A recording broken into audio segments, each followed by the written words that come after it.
চলো আজকে ঝটাপট lunch menu share করে দিই। শীতকালে যাই রান্না করি তাই খেতে খুব টেস্টি লাগে, তাই না? আমার মতো আর কার কার হয় বলো তো।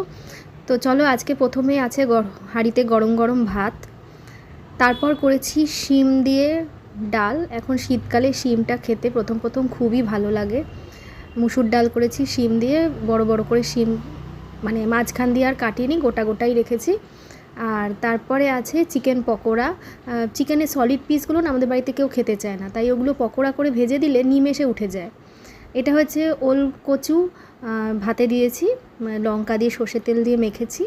তারপর হচ্ছে মেথির শাক, শিম কুচি কুচি করে কেটে মেথির শাক ভাজা।